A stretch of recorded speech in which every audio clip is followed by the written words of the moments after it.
Students, work from home online classes from St. Angel's Public School, Bagpat. Student, we are doing the poem The Voice of the Rain.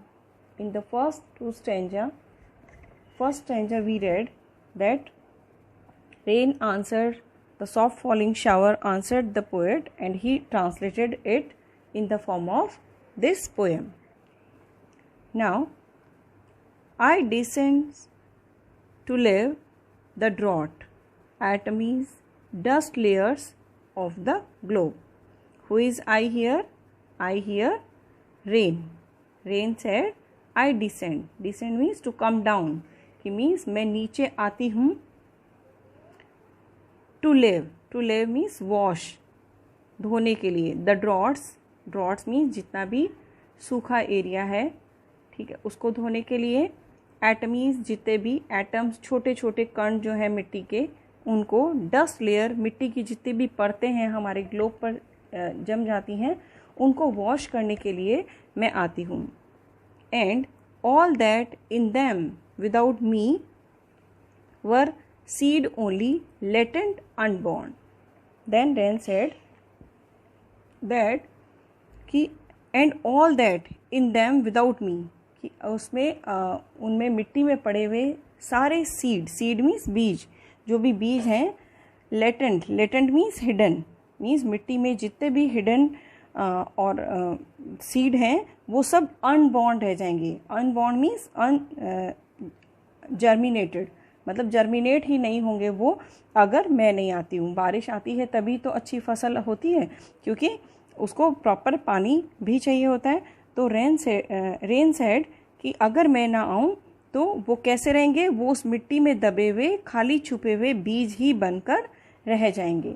The rain tells the poet that it comes down from the sky to bath the earth lands tiny particles, atoms means tiny particles, and dust layers. Then further it said it baths all those that without it were mere seeds. Then she said कि मैं उन सब को भी wash करती हूँ जो मेरी प्रेजेंस के बिना, मेरी एब्सेंस में क्या बन के रह जाएंगे, सिर्फ सीड ही बन के रह जाएंगे. Without the rain they could never sprout into new life, क्योंकि बिना पानी के और बिना रेन के वो स्प्राउट ही नहीं होंगे. And for ever by day and night I give back life to my own origin.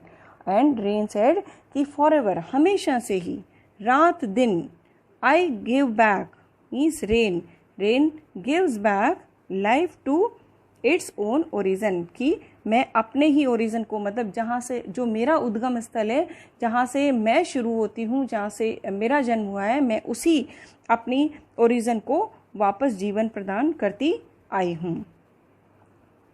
And make pure and beautify it, और मैं इसे प्योर और हमेशा सुंदर बनाती आई हूँ. Means here the rain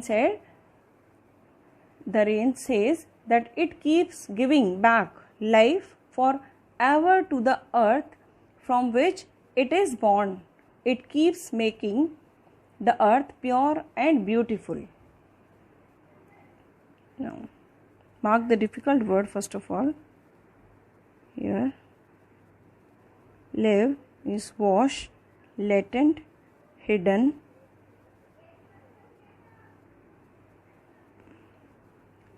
unborn means unsprouted. Next,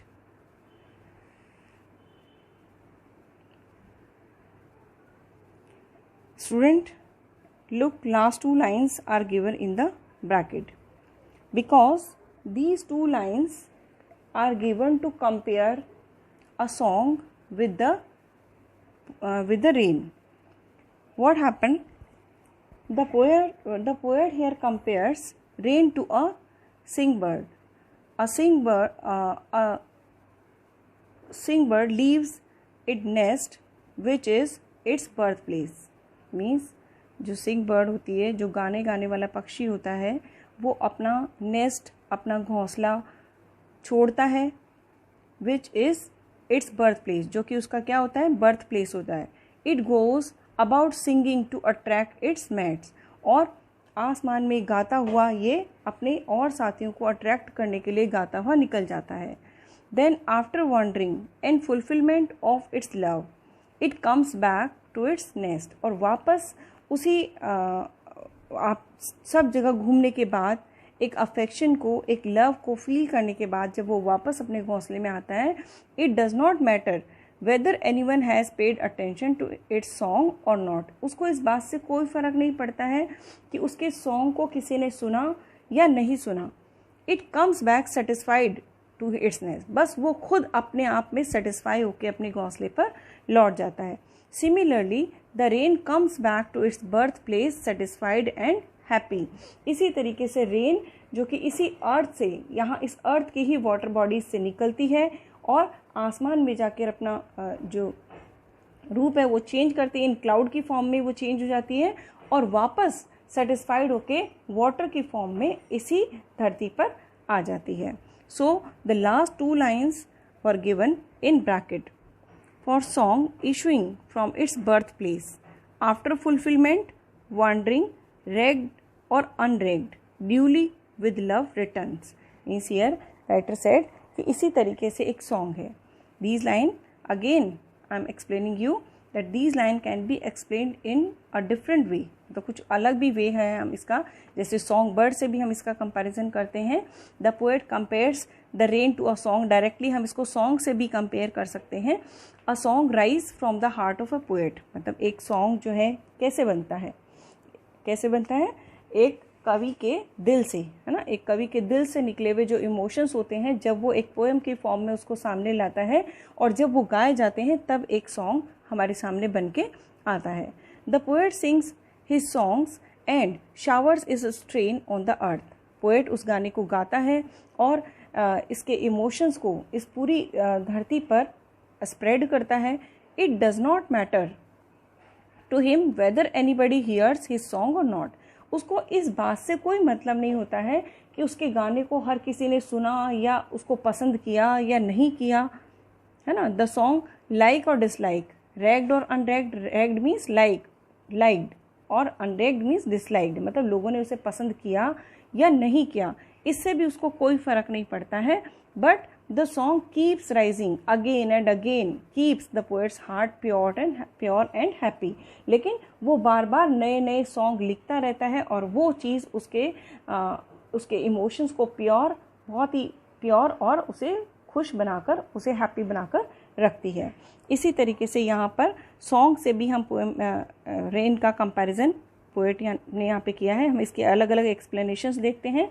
तो overall the meaning is that rain rises in the form of water and changes its shape but comes back in the form of water satisfied to pure its birthplace. I will upload the related assignment. Mark the difficult word here. Regged, liked and unregged, disliked. We have completed the poem now. I hope you will understood more better by doing your own reading and write all the difficult word in your fair copy and do the assignment. Thank you. Have a nice day.